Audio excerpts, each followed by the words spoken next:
ఓ పక్కన 2 రాష్ట్రాల్లో తెలుగుదేశం ప్రభుత్వమే నడుస్తుంది. ఇక్కడేమో చంద్రబాబు గారి ప్రభుత్వం, అక్కడేమో చంద్రబాబు గారి శిష్యుడి ప్రభుత్వం. ఆయన ఒప్పుకోడు గానీ చంద్రబాబు గారి శిష్యుడిని కాదు నేను సహచరుడిని అంటాడు. మేబీ ఏది ఏమైనా సరే అక్కడ తెలుగుదేశం మద్దతుతో అధికారంలోకి వచ్చింది కాంగ్రెస్ పార్టీ, ఇక్కడ తెలుగుదేశం బీజేపీ జనసేన మద్దతుతో అధికారంలోకి వచ్చింది.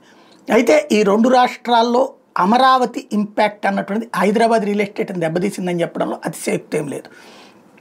ఈ మధ్య కాలంలో పెద్ద వెంచర్లు అన్నటువంటిది సక్సెస్ కావట్లేదు అన్నటువంటిది అధికారిక గణాంకాలే చెప్తున్నాయి. హైలీ లగ్జూరియస్ ఫ్లాట్లు తప్పించి మిడిల్ క్లాస్ ఫ్లాట్లు అవ్వట్లేదు. ఎందుకని అక్కడ అలాగ ఫ్లాట్లు అవి కొనుక్కోవడం ఎక్కువగా చేసేది ఎవరు? అక్కడ ఉన్న లోకల్ వాళ్ళకి ఆల్రెడీ ఇల్లు ఉంటుంది, లేదా ఇల్లు లేనటువంటి వాళ్ళు ఆ స్థాయిలో కొనగలిగే స్తోమత లేదు. ఇక్కడి నుంచి వెళ్ళినటువంటి వాళ్ళు అవసరమైతే ఇక్కడున్న ఆస్తి అమ్మేసి అప్పు చేసి మిగతాది కావాలంటే అక్కడ ఇళ్ళు కొన్నారు, ఫ్లాట్లు కొన్నారు, స్థలాలు కొన్నారు, కొంటూ ఉన్నారు. హైదరాబాద్ అనేది ఎప్పటికీ ఎవర్ గ్రీన్ అని.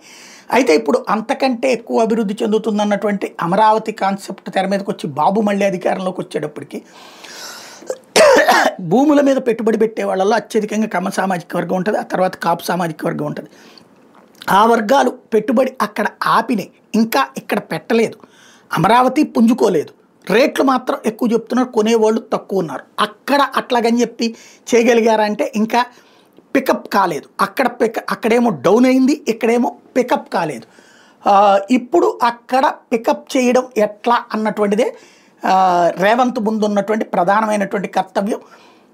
ఏదైతే ఇదివరకు విపరీతమైనటువంటి డిమాండ్ ఉండే ప్రాంతాలు దానికి తోడు హైడ్రా తీసుకొచ్చాడు. హైడ్రా దెబ్బతో అక్కడ రియల్ ఎస్టేట్ అన్నటువంటిది భారీగా దెబ్బతిన్నటువంటి మాట వాస్తవం. ఎందుకంటే కొన్నాక కూల్చేస్తుంటే ఒక మధ్యతరగతోడి జీవితంలో అప్పులు చేసి తీసుకుని నీళ్ళు వాడు కూల్చిపడేస్తే ఏంటి రేపు దిక్కు? పోనీ అట్లాగని చెప్పేసి అదేమైనా పర్మిషన్ లేదా? హెచ్ఎండిఏ పర్మిషన్ ఇచ్చింది, కార్పొరేషన్ పర్మిషన్ ఇచ్చింది. ఆ తర్వాత అందులోకి వెళ్ళాక రెరా అప్రూవ్డ్ లేదంటే రెరా ఏమన్నా అప్రూవ్డ్ సంస్థ లేదు. అదేమంటే చెరువు లోపల ఉంది, చెరువు పైన ఉంది, వాడికి ఎవరికి తెలుసుద్ది? నువ్వు ఇచ్చిన పర్మిషన్ ఈ ప్రభుత్వ సంస్థలే కదా, కానీ కూల్చోతలు పడేశారు. దాంతో ఆగినటువంటి ఇంపాక్ట్ అమరావతి వైపుకి టర్న్ అవుతోంది.